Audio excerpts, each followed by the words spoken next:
the New Orleans Pelicans' current situation is a little sad, okay? What I mean by that is that the Pelicans coming in, they had such big expectations, they made a lot of moves. I'm getting to all that a little bit later, but there's a lot of expectations from the fan base that really thought there was going to be a very good season, and then shit quickly hit the fan, okay? Things started going downhill very, very quickly. So, I mean, it's just kind of a sad situation the entire Pelicans front office finds themselves in as of right now, and overall, I do think that it is just not a great place. Their future is questionable, their present is extremely shaky, and no one really knows what direction this team is going to go into. And I mean, going into a few reasons how they got in this situation, and really just be overall trying to paint the picture of how everything got to the point where it is. So if that does sound interesting to you in this video, please watch the video all the way through. If you like by subscribing, I mean that's the word to me. And without further ado, let's get right into this video.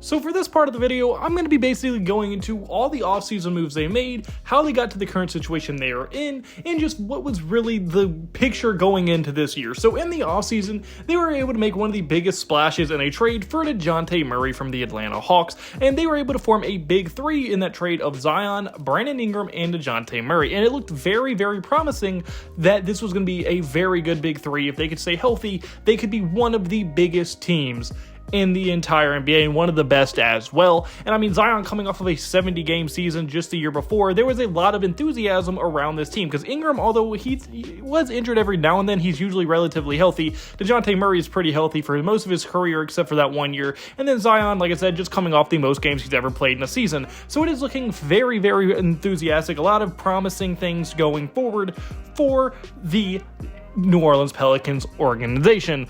Well, after that, you could say, the shit has hit the fan! Meaning, things went wrong extremely quickly. Even before the season even started, they suffered their first two major injuries. Now, the first one that I'm going to get into is going to be Zion's, and he was just missing the opener due to a illness in Game 1. Now, although that's not a lot of games by any means, it's still an omen for things to come, as also in the same training camp, Trey Murphy would go on to miss the beginning of the regular season due to a training camp hamstring injury, which would force him out for 10 games to start the season. So they're already starting a little underhandedly with Zion and Trey Murphy. But then, okay, you're getting Zion back after the first game, you're fine. But unfortunately, after that first game, DeJounte Murray went on to fracture his hand in the opener, and he would go on to miss the next 17 games. And then a few games later, you would find that Herb Jones and CJ McCollum would also both go down in the exact same Golden State Warriors game, where CJ would miss a lot of games, 13 of them in fact, with a right abductor strain,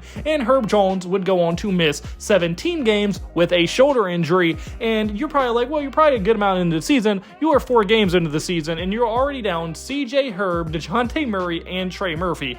That is 4 of your top 6 players out in the first 4 games of the entire season. And this is just the tip of the iceberg. After these 4 games, Zion Williams would go on to tweak his hamstring in a game against Indiana that would only leave him out for 2 games, but unfortunately that exact same injury would then get re-aggravated just 1 game later against the Cleveland Cavaliers, and he has been out since. Now yes, Zion is getting ready to come back, but as of right now, he has missed 28 games and counting, so he'll probably end up missing around 29-30 games before he does officially get back on the court, and that's assuming he stays healthy from here on out, which is a gigantic if at this point for this organization. And then, of course, the other half of their star duo in Ingram and Zion would also not be healthy, as Ingram has missed 17 games this season and also counting with an ankle injury, and it is very likely Brandon Ingram has played his last game with the New Orleans Pelicans with the trade deadline fastly approaching. He is most likely going to be a big target and probably will be getting traded before this deadline is over, meaning that Ingram very likely could never put on a Pelicans uniform again.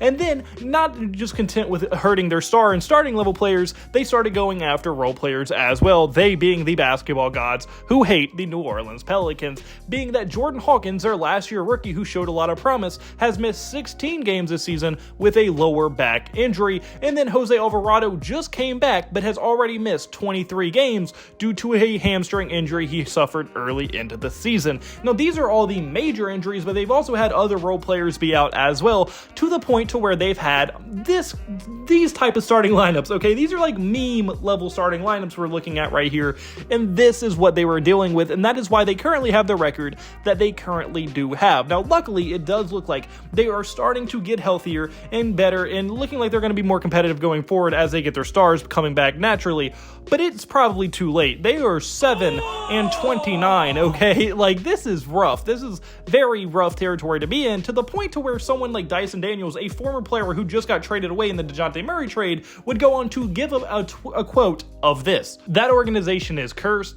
Every year there's something new. I'm happy I'm not there anymore." Yeah, Daniel said, the curse, man. I had like 4 or 5 ankle injuries down there as well. There's something down in the water down there or something. They got hamstrings, they got knees, they got concussions and stuff as well. They get everything down there. I don't know what it is. Playing hard, I guess. And that was the end of the quote. For a former player who was only there, I think, for 2 seasons, and yes, did have his fair share of injuries, to say that is very telling. Now, do I think they are cursed? No. And no matter of voodoo they have going down there, I do not think that they are a cursed organization. I just think they're an unbelievably unlucky organization with pretty injury-prone players like Zion Williamson. Because Zion, although he did play 70 games, and I love Zion as a Pelicans fan, I love him. I don't think we should trade him right now. And I think there's potential for him to get his career back on track because he is an insanely talented player when he does play. But his injury issues are just so unfortunate, and it's really started to derail his entire career up to this point. But hopefully with them starting to get healthy, they're on a 2-game winning streak. Yes, they're both against the Wizards, but it is something, and you will take anything at this point in the season for the Pelicans to try to get a spark going. If Zion can come back Tuesday or at least somewhat early, then this could be a huge opportunity for the Pelicans to at least try to become competitive this season and maybe even apply for a play-in spot at the 11th seed or something like that. Now, it's very unlikely, but that should be their goal at minimum, to at least come in, compete every day, and hopefully at some point, if you can be healthy enough, you can really try to fight for one of those play-in spots. Not what a Pelicans fan was hoping to go for when they're coming into this season, but at this point, that is their reality and probably the best they would be able to do. And even to do that would be very, very difficult because it would require complete health, basically, and it would also require very good basketball from the jump when Zion Williamson does come back. Now, I do know that most of this has been a pretty negative video, not so much against the Pelicans or against Zion or against any of them, just as a whole of how the season has gone for the Pelicans. It hasn't gone how you would expect it if you were going into the season.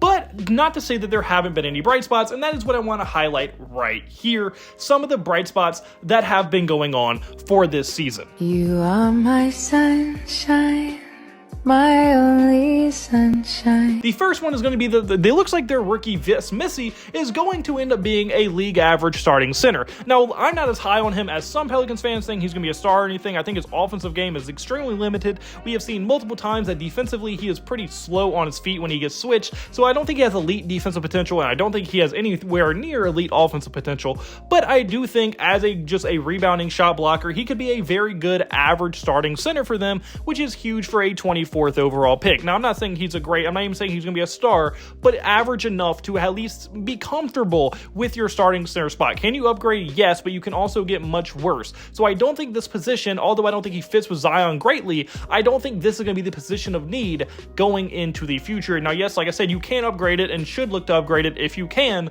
but as far as a necessity to upgrade it, you don't really have that now that you have Missy starting here. Another one being that Brandon Boston has looked like a completely new player. He's looked very good in the New Orleans Pelicans. I think he's averaging career high in points and other statistical categories as well. And he's just overall looked very solid and maybe a depth piece for them going into the future and could be a very solid spark off their bench, which is extremely valuable for any team to have. And he's also on a very cheap contract. And probably the most bright spot on this team is Trey Murphy's leap has been great. Since Trey Murphy has came back, he has been averaging about 20 points per game. He's making his own shot. He's always been a good athlete, a good finisher. His 3-point percentage is still very much up there. He's just all around a very good player and looking like a player that you can easily build around. And he's just extremely good, maybe even an all-star level player one day into the future.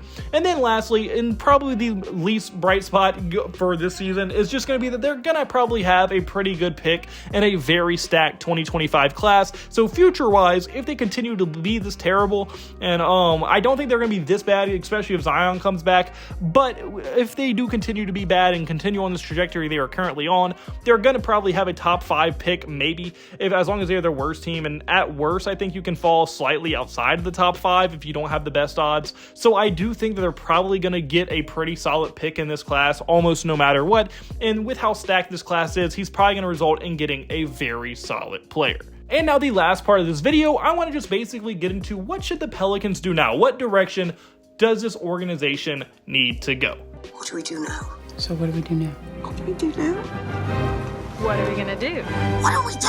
The first few things I think they need to do trade-wise is probably trade Brandon Ingram and trade CJ McCollum. Because at this point, the Pelicans aren't paying Brandon Ingram. They've offered him $50 million a year. He declined it. I don't think they're going to go any higher than that, and I don't think they probably should. So the next course of action, if you don't want to let him walk for nothing, would probably be to trade him before the trade deadline. So I think there's a very high likelihood Brandon Ingram is going to be on the move. And then also CJ McCollum, I just say trade CJ McCollum, not because he's bad, not because of anything like that or his play, but due to the fact that I think contenders would like to have a player like CJ McCollum on there because he's still a very, very solid player. He just dropped 50 the other night. He's extremely solid, and I think a contender would love to have him on their team, and you could probably get picks or role players for CJ McCollum. So the first thing I would do is try to get as much as I can for both of those guys. And then on top of that, I would probably go out and try to get my backup big man, because right now their backup big man is Daniel Tice, and Daniel Tice is not exactly what you would want for your usual everyday backup big man. So I think in a free agency or trade, they need to try to get a backup big man or even maybe a starting level big man and move Missy to the bench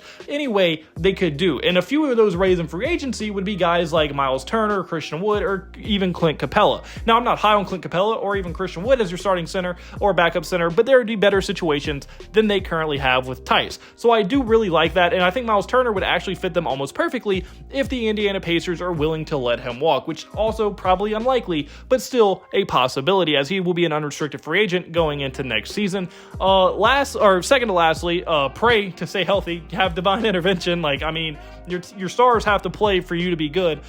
There's been a lot of people asking for Willie Green's head on a silver platter, although I don't think that's really fair because, I mean, when your entire team gets injured, it's pretty hard to win with a basically talentless team and your best player is Trey Murphy or Herb Jones. Like, although those are two amazing players, they're not the star level players you need to win games at a high level in the NBA. So I really wouldn't put the faults on Willie Green at all for how this season has gone so far. And then lastly, I would say for the future aspect would be draft a wing for their bench or draft a big man for their backup bench. Just draft a good player. And if they do get a top pick, they could easily swing a guy like Ace Bailey, Cooper Flagg, or even Dylan Harper and players like that. There's just so many good players in this draft class. They could easily get a very solid player that could greatly benefit them in the future going forward. So I do think there's a few things they can definitely do to immediately make their future and even current situation look better than it currently is, and hopefully they can get back on track maybe towards halfway through this year and beyond. They can stay healthy, get back on track, make a play-in game, and if they do end up still sucking for the entire season, you could get a very good pick. So there's a few different directions this team can go, a few different things that I think they should do no matter what, like trade Brandon Ingram and CJ, and overall, I think the future is probably a little bit brighter than a lot of people think for the Pelicans, as long as they can stay somewhat remotely healthy and the curse isn't exactly real. And that if the curse is real, they're screwed. But if they can just stay relatively healthy for a season, they are a legit playoff team that no team would want to see in the playoffs due to how much talent they have and how good Zion Williamson is as a player. But unfortunately, guys, that's more for this video. So comment below. Do you agree with me? Do you think the Pelicans have a brighter future or a less bright future? What do you think they need to do? I want your thoughts in the comment section below. If you like, point to like button, subscribe button, and episode word to me. And I hope you have a blessed day because I had a blessed day. So you need a blessed day. All glory to God. See you in the next video. Goodbye. Boo. Blah.